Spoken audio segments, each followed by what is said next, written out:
Okay, so let's start. Good afternoon, everyone. I hope everyone had a good lunch. It's my pleasure to moderate the panel today. The theme is the theme of the moment, the hottest topic ever, regulation.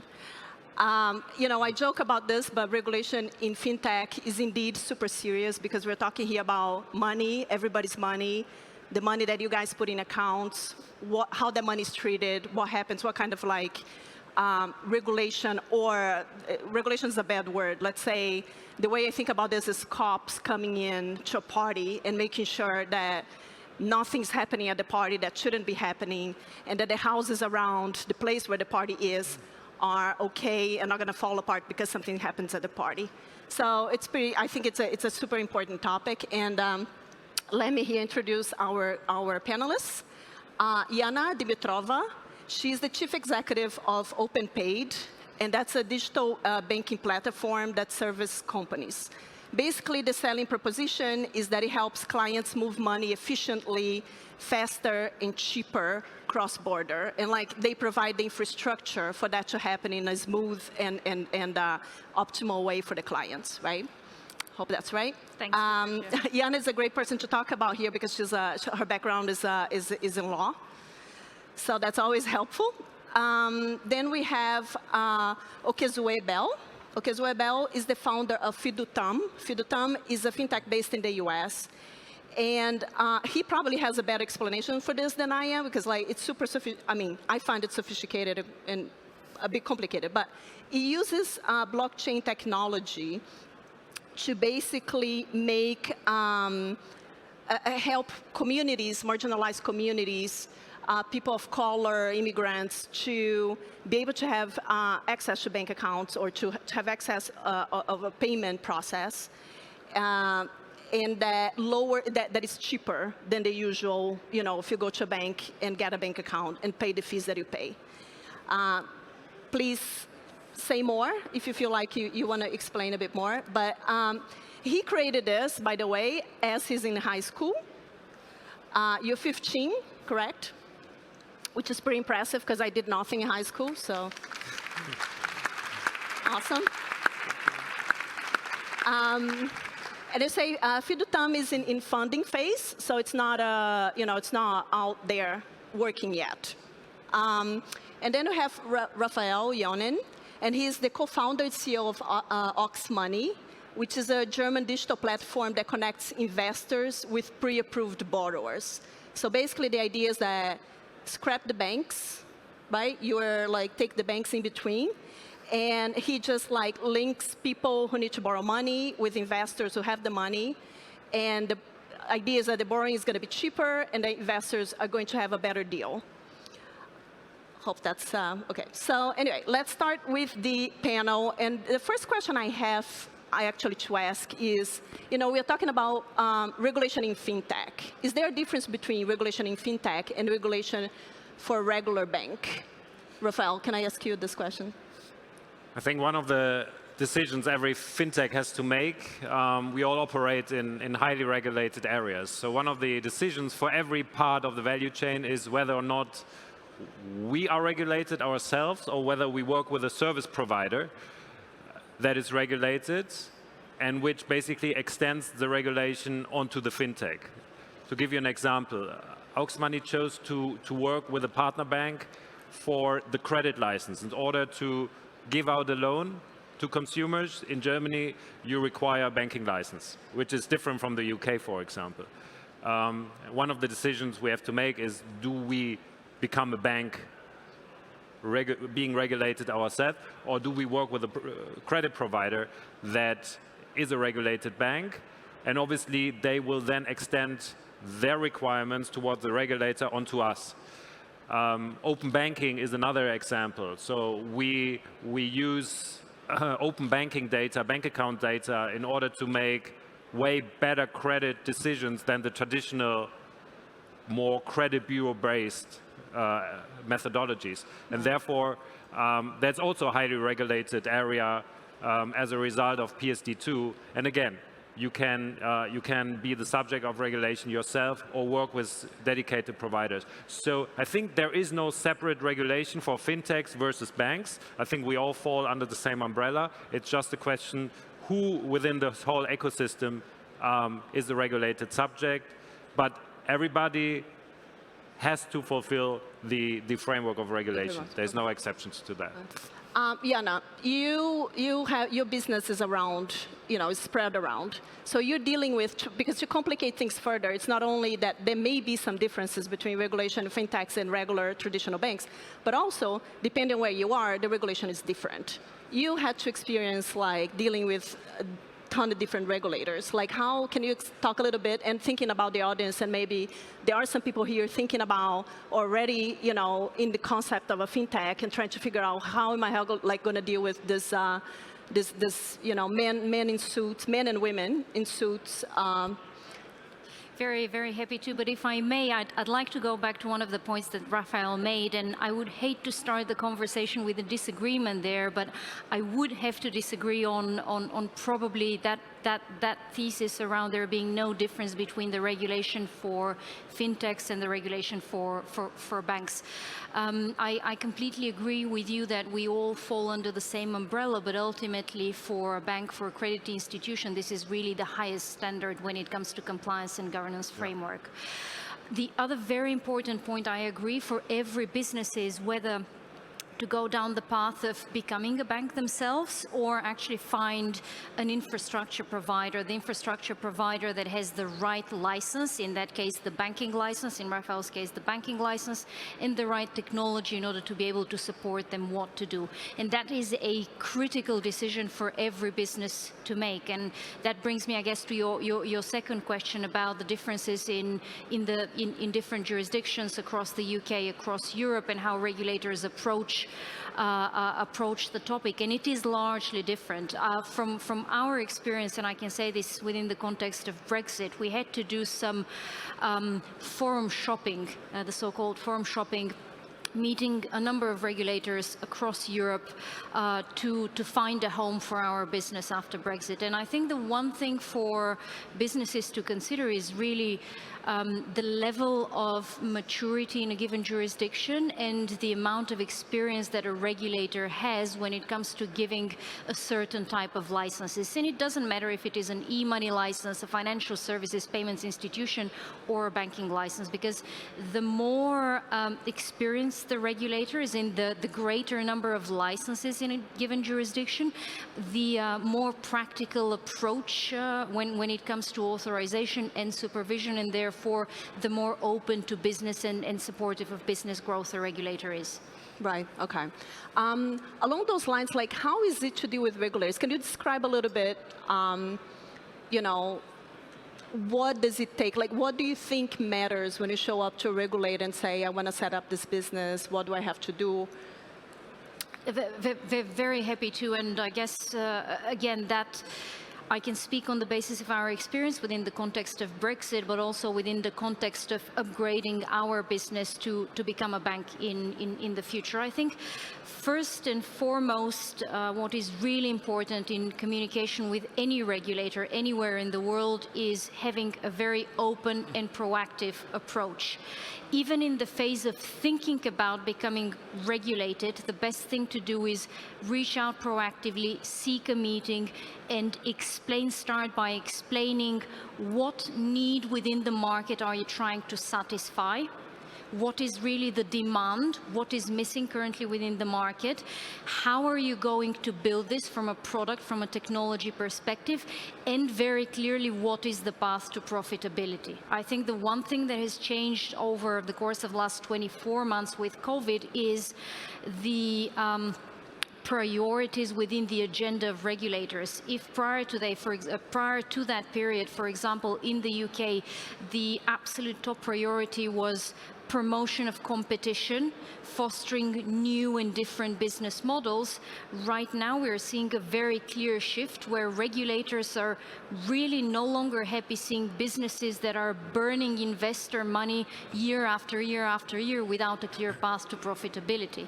So really it's thinking about the problem you're solving, how is the technology going to work, making sure that you can cater for this from a tech product security perspective, and then what is the path to profitability, because ultimately what matters is the economic growth. This is why regulators are there.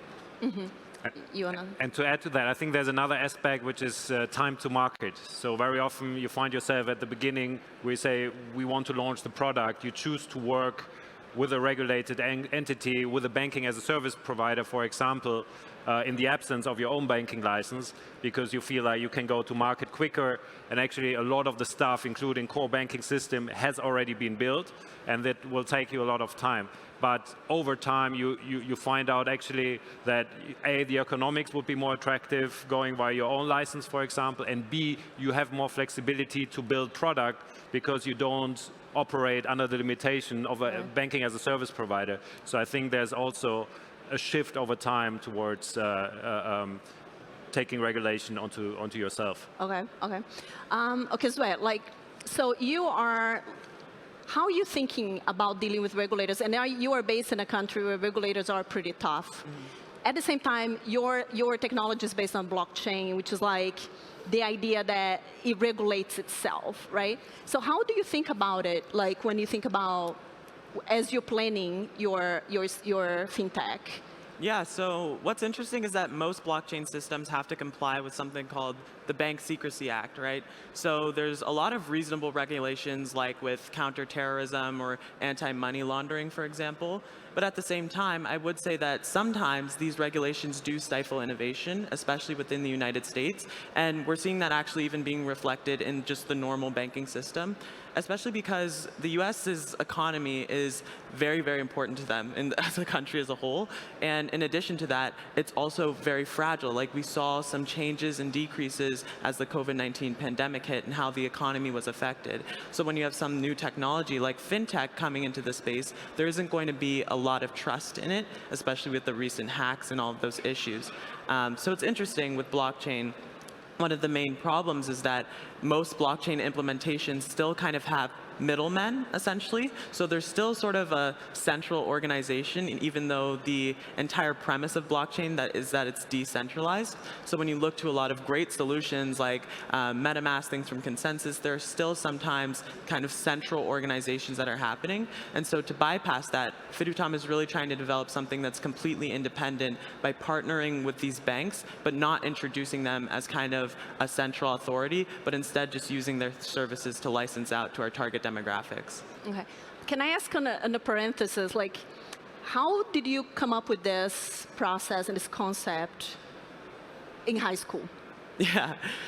So basically, prior to joining a program, which I'll talk about in a second, I had done a competition called DECA, which we actually ended up winning, which is pretty cool. But other than that, we actually started off in developing virtual cards. So we were really interested in security. It seemed like a huge thing at the time. You know, at the onset of COVID, there was so much digital involvement and digital usage that hacks and phishing scams increased. And then I joined a program called the Knowledge Society, which is it was on my badge. But essentially, it's this idea that you can take young people, you can take young kids, and you can introduce them into technology, you can introduce them into problem solving, and they'll work in it and they'll work at companies, etc. So then, as I was doing my research in kind of health technology, I also saw the fintech space as a great opportunity.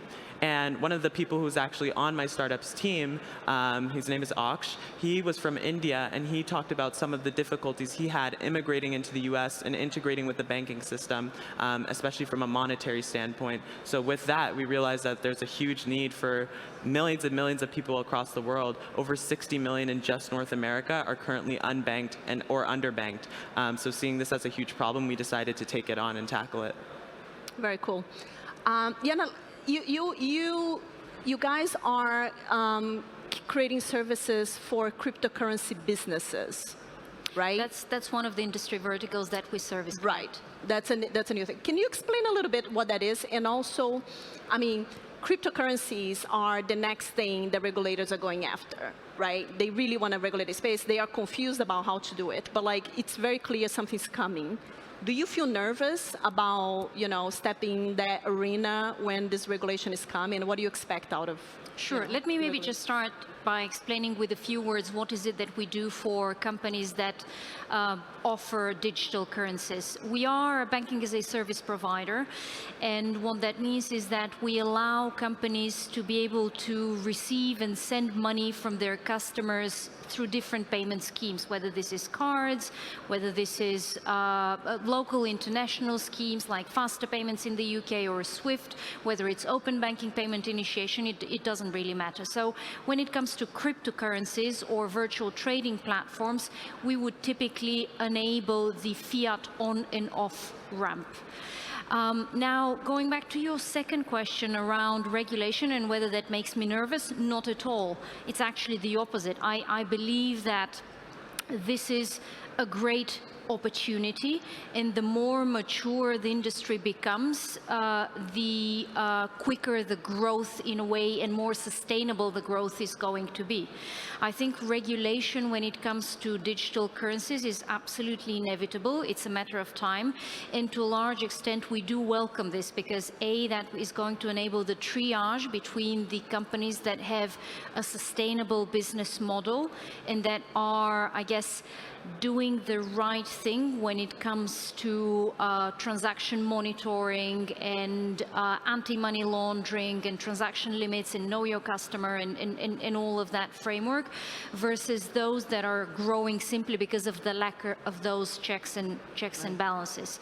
So I guess the way we think about it is we always start by looking at the framework in which a cryptocurrency firm is operating, and from that perspective, and also what controls they have in place, how they're dealing with transaction monitoring, what enhanced due diligence they're doing with their customers. So from that perspective, we can only welcome regulation, and I think regulation is definitely coming, as we're seeing now a huge push coming from the US, as we're seeing more and more European regulators, UK FCA as well as multiple regulators across Europe starting to probe into some of the large platforms out there that are probably not up to the standard, especially when it comes to anti-money laundering measures in place. Right.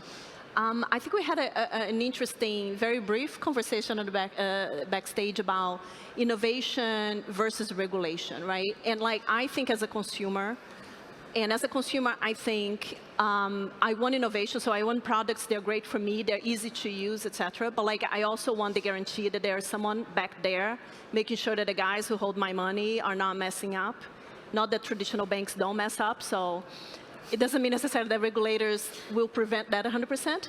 But how do you see that? So how do you see this idea that is regulation necessary, and is that a problem to creative solutions to things that we have now that can be better? Yeah. I think regulation is meant to protect the customer, but also create a level playing field for the companies offering the services. Whilst, and this is important, allowing innovation. And sometimes, we highly welcome regulation. We operate in the credit and investment space, which is already a highly regulated area. Nevertheless, every now and then there's a tendency also to overregulate and make the customer, sign 20 pages of documents and overload the customer. But I think in terms of innovation, there's both. Sometimes regulation follows innovation. We just talked about crypto, and I think that's a great example for that. But it's also the other way around, that innovation follows new regulation. For example, what I mentioned earlier, when you look, for example, at the open banking space, I think there was a new law, PSD2, which basically empowered customers to take and own their bank account data, which is a very, very powerful thing. Right. And that now enables so many things, including in the lending space, where you can now completely innovate on these so predictable data that puts the traditional way of lending completely in the shadows. So we highly believe that one can follow the other. Innovation can follow regulation, and regulation can follow innovation. Yeah, I would actually agree with that statement in the sense that they're kind of interchangeable at points. One thing I would say is that specifically in the blockchain or the crypto space, I think it's really important that a lot of the regulators coming into this also communicate and work with people working on crypto technology, because I think the space, including just the underlying technology itself, like blockchain, like edge computing, they're evolving so rapidly that a lot of trust isn't being built, especially with like government agencies, et cetera. And so it's becoming difficult for them to understand what to regulate, so then they just start cracking down on the system itself. So I think that in the development cycle, it's really important that we communicate with regulators, which is something that I'm trying to do with Fidutam, especially the nature of it being trying to build this proof of concept and work with banks on getting more people access. So I think that overall, regulation is a good thing, though it's best completed and executed when it's done with the people whom you're trying to regulate. Mm-hmm. Yeah, a very powerful tool for innovation. If we think about embedded payments and embedded finance, and the fact that now pretty much every business out there is thinking about becoming a financial services business or offering some form of embedded payments, embedded insurance, embedded lending, some form of embedded financial service within their existing product offering.